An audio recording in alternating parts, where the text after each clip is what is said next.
Petani Lovers, Anda kembali menyaksikan program Kabar Sepekan Menteri Pertanian. Dalam Kabar Sepekan Menteri Pertanian kali ini akan kami sampaikan sejumlah kegiatan penting Menteri Pertanian Syahrul Yassin Limpo, mulai dari tanggal 8 Januari hingga 13 Januari 2022. Bersama saya Vika Novianti, inilah catatan penting Menteri Pertanian selama sepekan selengkapnya.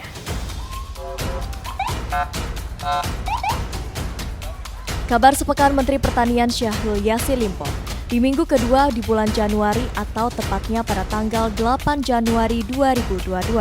Menteri Pertanian Syahrul Yassin Limpo melakukan kunjungan kerja ke Desa Mario, Kecamatan Kulo, Kabupaten Sidrap, Sulawesi Selatan. Kunjungan kerja ini dilakukan dalam upaya penyediaan jagung sebagai bahan baku industri pakan ternak unggas lokal. Mentan mengatakan, penyediaan lahan jagung untuk pabrik pakan ternak merupakan bagian dari upaya pengembangan korporasi peternakan ayam petelur terintegrasi berbasis closed loop system.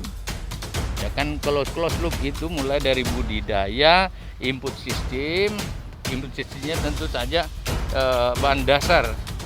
Yang untuk pakannya itu kan jagung. Tentu saja lahan jagungnya dipersiapkan dan multi intervensi tentu akan hadir. Pertanian itu tidak ada yang boleh jalan sendiri. Berlanjut, catatan penting Kabar Sepekan Menteri Pertanian yakni pada tanggal 9 Januari 2022, Menteri Pertanian Syahrul Yassin Limpo melakukan kegiatan pentingnya sebagai berikut. Menteri Pertanian Syahrul Yassin Limpo melakukan kunjungan kerja sekaligus memastikan ketersediaan telur ayam untuk memenuhi kebutuhan masyarakat selama beberapa bulan ke depan dalam kondisi aman dan terkendali di Desa Bontomanai, Kecamatan Tompo Bulu, Kabupaten Maros, Sulawesi Selatan. Dalam arahannya, Mentan mengatakan adanya kenaikan harga telur yang terjadi beberapa waktu lalu disebabkan adanya momentum Hari Natal dan Tahun Baru 2021. Kendati demikian, kenaikan yang terjadi saat ini masih dalam kendali pemerintah. Saya kira kenaikan itu baik momentum karena ada Natal dan Tahun Baru sama juga Idul Fitri. Tetapi pemerintah sendiri mempunyai rem kan.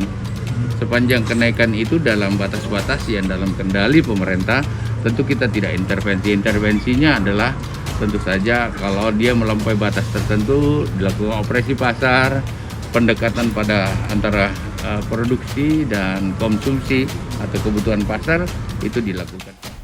Kemudian catatan penting Kabar Sepekan Menteri Pertanian yakni pada tanggal 10 Januari 2022, Menteri Pertanian Syahrul Yassin Limpo melakukan kegiatan pentingnya sebagai berikut. Menteri Pertanian Syahrul Yassin Limpo melakukan kunjungan kerja sekaligus melakukan panen dan hilirisasi kacang tanah di Desa Bendungan, Kecamatan Kendaung, Jawa Tengah. Kegiatan ini merupakan upaya menggairahkan produksi kacang tanah sebagai pangan lokal yang memiliki nilai ekonomi strategis, serta sekaligus meningkatkan langsung perekonomian masyarakat pedesaan dan juga perekonomian nasional. Mentan menegaskan, bersama Komisi 4 DPR RI dan pemerintah daerah Sragen, tak hanya berupa meningkatkan produksi kacang tanah, namun juga berupaya memastikan jaminan harganya, salah satunya dengan menggandeng off-taker untuk mempertemukan pasar dengan petani sehingga sama-sama mendapat keuntungan. Merupakan salah satu daerah andalan di Indonesia, Kabupaten andalan untuk mengakselerasi pertanian.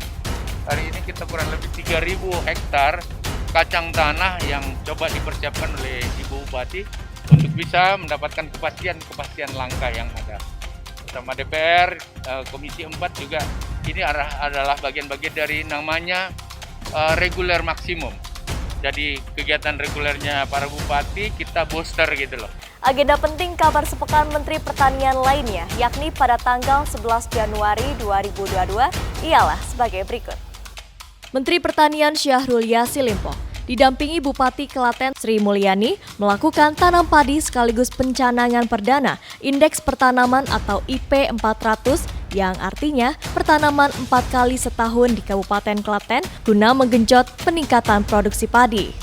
Upaya ini merupakan sebuah terobosan meningkatkan stok beras nasional agar semakin tangguh menghadapi tantangan COVID-19 dan perubahan iklim, bahkan untuk mewujudkan Indonesia ekspor beras. Dan hari ini saya berbahagia, Ibu Bupati Klaten bahkan mau masuk pada program 4 kali tanam dalam 1 tahun atau IP 400. Ini baru tahun ini kita canangkan untuk menuju ke swasembada yang sesuai perintah Bapak Presiden harus kita capai. Minimal beras itu kan udah 2 tahun tidak impor oleh Bapak Presiden untuk kebutuhan konsumsi kita dan ternyata ini kita bisa capai. Nah tahun ini harus kita perkuat karena cuaca di seluruh dunia ini bersoal. Oleh karena itu para bupati yang agresif, saya sebagai menteri atas perintah Presiden harus bisa meresponnya lebih kuat. Dan yang terakhir, catatan penting kabar sepekan Menteri Pertanian Syahrul Yassin Limpo, yakni pada tanggal 13 Januari 2022 ialah sebagai berikut. Menteri Pertanian Republik Indonesia, Syahrul Yassin Limpo menghadiri pertemuan ke-7 tingkat Menteri Pertanian dan Pangan Negara D8 secara virtual dari Ruang Agriculture Warung Kantor Pusat Kementerian Pertanian Jakarta. Pertemuan ke-7 tingkat Menteri Pertanian dan Pangan Negara D8 dengan tema mendorong pengembangan pertanian ramah iklim sebagai isu prioritas negara D8 yang diselenggarakan oleh Bangladesh sebagai tuan rumah.